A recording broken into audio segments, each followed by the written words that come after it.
So what about the other 1% of the UFO phenomenon? Has there ever been legitimate sightings? As promised, we're going to cover this 1% in a future episode. But I'll share with you something a wise man once shared with me.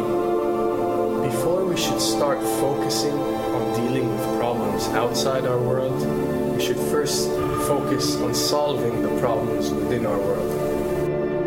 And before you can start solving problems within your world, you first have to solve problems within yourself and within your surrounding environment of family and friends. So basically what I'm trying to say is that we have priorities that we need to focus on first and foremost so we can successfully build our lives and our minds.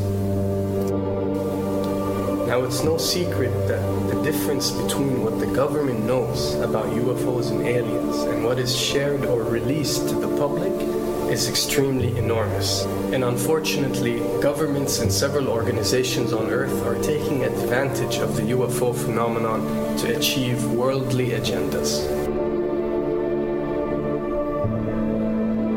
So why do we see particle beams, huge ones, firing at things that are, you were saying 200,000 Gs? Yep. I mean, go over that. Well, because I think it's part of a test for if there are bad guys out there. Or maybe they're doing preparations for factions. We may be looking at more than one faction. Remember, these groups tend to fragment. They fractally fragment so that you have wars within wars within wars. You know. But why would NASA release that footage? Well, remember, you've got all the good guys in NASA, and then you've got a few who are not good guys. The good guys don't know that there's something to keep secret. Remember, the lie's different at every level. They believe the lies they've been told. So when you set up a structure, an institution, which is supposed to be open and above board and is supposed to present live TV of the shuttle missions, they present live TV. Now, the controllers can't say, oh, well, you can broadcast this, but you can't broadcast that. Because the honest guys will then say, sure. Well, why can't we broadcast that? So people always say if this was happening, it would come out, and it is coming out. Well, I mean, I agree with you. When you've got the Catholic Church saying we need to love the aliens, they're our brothers, when you've got every major denomination saying it, when you've got all the movies, and you've got, in the 80s, huge programs at the Olympics with aliens landing, fake aliens, and you've got huge things the size of 3 football fields floating over Dallas and stuff all over the place. Something's going on. And then I read government documents about fake extraterrestrial landings. Any of this. Why? I mean, you believe it's fake. Remember Operation Northwoods? Yes. Okay. Or we can go to the, September 11th. Governments do huge, big things to sway populations at key nodal points in history. They love hoaxes. Yeah, well, it's manufactured history is what it is. We are building, all my UFO friends, I need to shake them because they're so, frankly, they're extremely naive, Alex. They really believe we're building toward disclosure.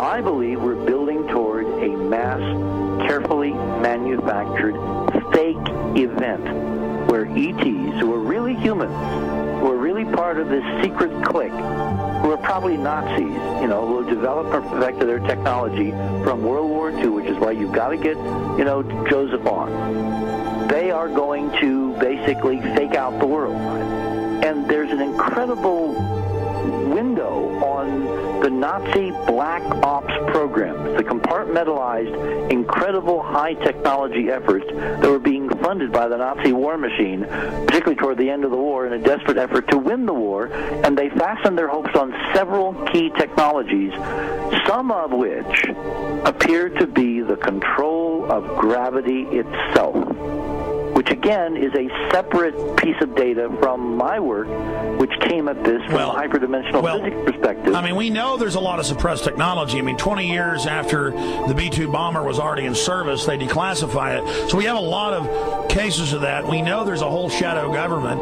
This is technology in physics, Alex, that would make anything you think you know like a candle flame compared to a hydrogen bomb. This is a physics that literally allows you to rearrange time.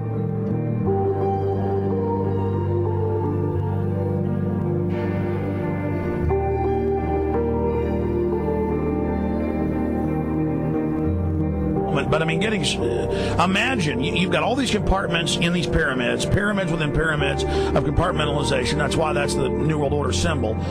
And we don't know what they've got because they are so secret. We know they lie so much. We just know it's advanced. Mainline scientists say they're 30 years advanced. So Richard C. Hoagland, what I'm saying to you is, I'm entertaining what you're saying. I respect you. I think you're a great guy.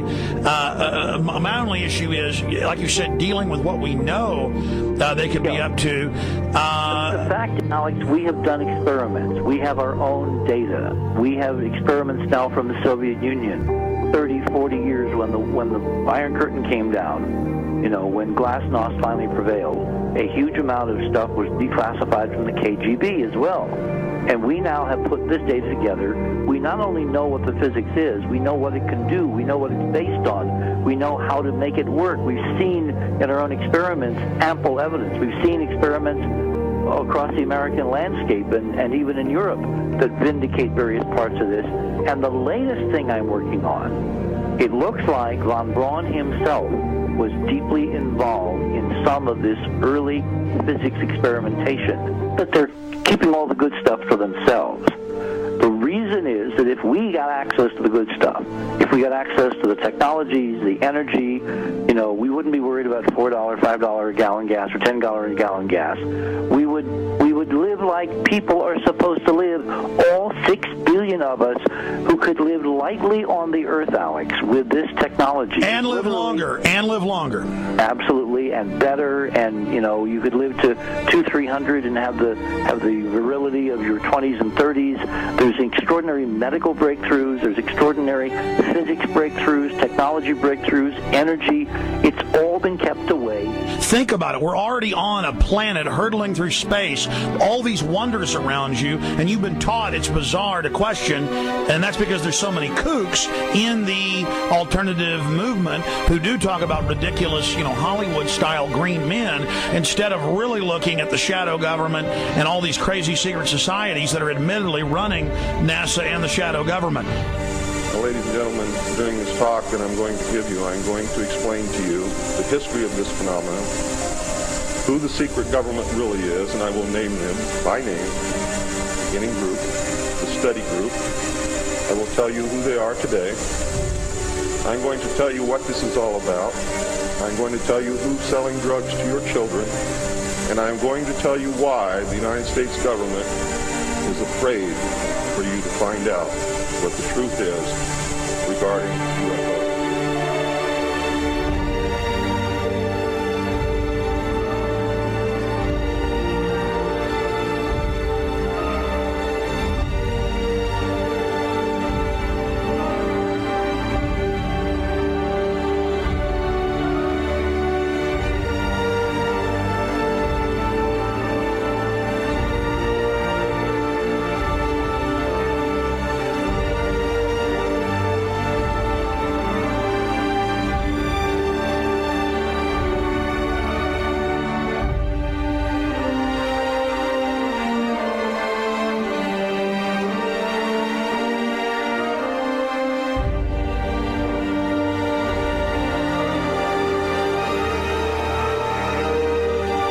And it turns out that even though she remembered that she'd been part of the team to debrief the astronauts, she couldn't remember a thing that they said.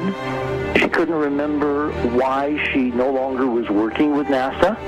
She couldn't remember. In other words, her memory lapses were enormous, and I don't think they were feigned, because we now found the same pattern in all the flight crews. Because the awful truth, Alex, is they have been brainwashed. They have been mind controlled. They have had a technology, a very sophisticated technology, which took away the real missions that they experienced.